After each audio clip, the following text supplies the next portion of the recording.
Have you saw these ultra, high net worth individuals, and you're like, man, like, what do they do? How do they make their money, keep their money?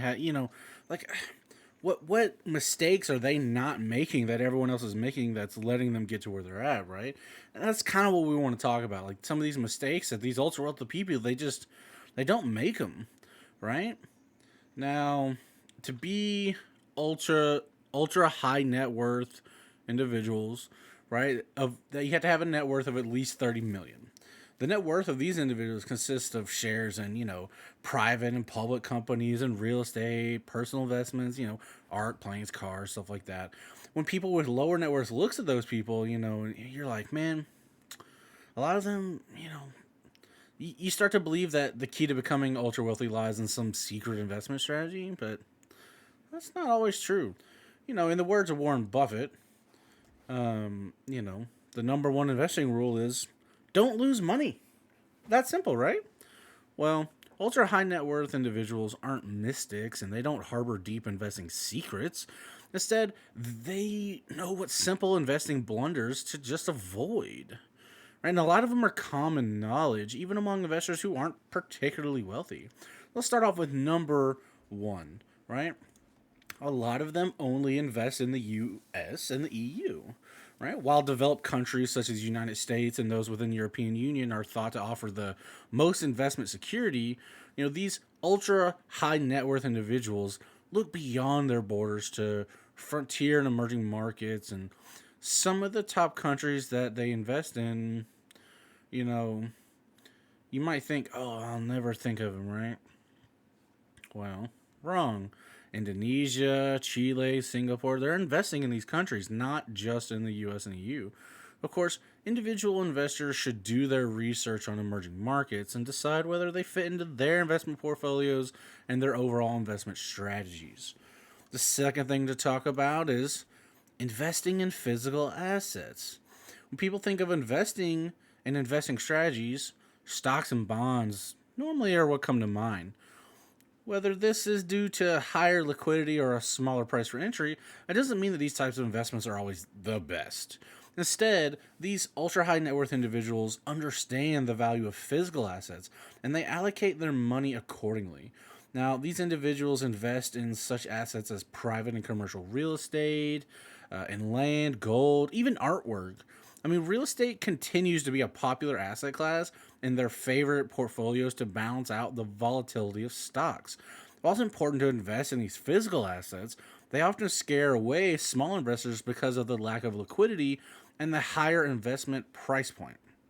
However, according to the ultra wealthy, ownership is illiquid in illiquid assets, especially ones that are uncorrelated with the market. It's going to be beneficial to any investment portfolio. Now, these assets aren't susceptible to market swings, and they pay off over the long term. So, as an example, Yale's endowment fund has implemented a strategy that includes uncorrelated physical assets, and it returned an average of almost 11% per year between 2010 and 2020. The third thing to talk about is allocating, a certain percentage of investments to private markets. Now, these high net worth individuals understand that real wealth is generated in the private markets rather than the public or common markets. The ultra wealthy may gain a lot of their initial wealth from private businesses, often through business ownership or being an angel investor in private equity. Additionally, top endowments such as those run at Yale and Stanford use private equity investments to generate high returns and add to the fund's diversification. Now, the fourth thing to talk about is a problem for a lot of people: keeping up with the Joneses. Many smaller investors are always looking at what their peers are doing and they try to match or beat their investment strategies. However, not getting caught up in this type of competition is it's crucial to building personal wealth. The ultra wealthy know this, and they establish personal investment goals and long-term investment strategies before making an investment decision. Now, ultra high net worth individuals envision where they want to be in 10 years, in 20 years, or 30, 40 years, right? And they adhere to this strategy that will get them there. Instead of trying to chase the competition or becoming scared of the inevitable economic downturn, they always stay the course. Further, these ultra wealthy are very good at not comparing their wealth to other individuals. This is a trap that many non wealthy people fall into. Ultra high net worth individuals stave off the desire to purchase, the Ferrari just because their neighbor, might have bought one. Instead, they invest the money they have to compound their investment returns. Then, when they've reached their desired level of wealth, they can cash out and buy whatever toys they want. Number 5 is one that a lot of people fail to do as well: rebalancing your portfolio. Financial literacy is a big problem in America, but everyone should understand the practice of rebalancing their portfolio.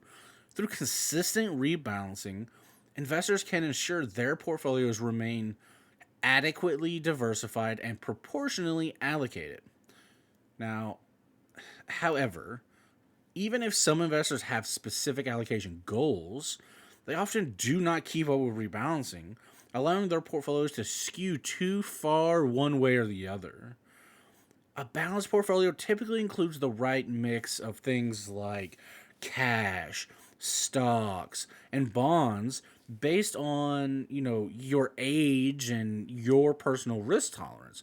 Remember, what depending on your time horizon and your risk tolerance, it's going to be completely different from mine. It's going to be completely different from your parents. It's going to be, completely different from someone else's. But for the ultra wealthy, rebalancing, it's a necessity. They can undertake this rebalancing monthly, weekly, or, even every couple of days if it's extreme. But all of the ultra wealthy, high net worth individuals rebalance their portfolios on a regular basis. For the people who don't have the time to rebalance or the money to pay someone to do it, it's possible to set rebalancing parameters with investment firms based on asset prices. One of the last things to talk about is saving strategies, As simple as that. Investing is essential to becoming ultra wealthy, but many people forget about the importance of saving. Ultra high net worth individuals, on the other hand, understand that a financial plan is a dual strategy. They invest wisely and then they save wisely. As a result, the ultra wealthy can focus on increasing their cash inflows as well as reducing their cash outflows. Now, what this does is it increases their overall wealth. While it might not be common to think of the ultra wealthy as savers, ultra high net worth individuals know that living below their means will allow them to achieve their desired level of wealth in a shorter amount of time. So, what are the lessons that we can learn from these people, right? Like what's going on here? What are the takeaways? Okay. Ultra high net worth individuals often understand the importance of savings, the basics of investing, and how to take calculated risks. Right? Concentrating portfolios with investments only from the US and EU is an example of an approach that overlooks potential opportunities elsewhere, such as the emerging markets. Now, these high net worth individuals do not try to keep up with their neighbors or compare themselves to others, but instead focus on achieving their objectives and their goals. Periodically rebalancing portfolios is essential when trying to achieve the right mix of stocks and bonds over time. And these individuals often find opportunities in private markets that are overlooked by investors that focus only on public markets. So hopefully, you can look at some of these things and realize like, hey, I thought this was just, common sense, or maybe you saw, you heard something, saw something and go, oh, I always thought that, that was, not that big of a deal when really it is. I hope you guys got some good information out of this. Hopefully you got some useful information out of this. If you liked the video, go ahead and smash that thumbs up button. If you're not subscribed to the channel, go ahead and join up, hit that subscribe button. But until I see you guys in the next video, y'all be safe.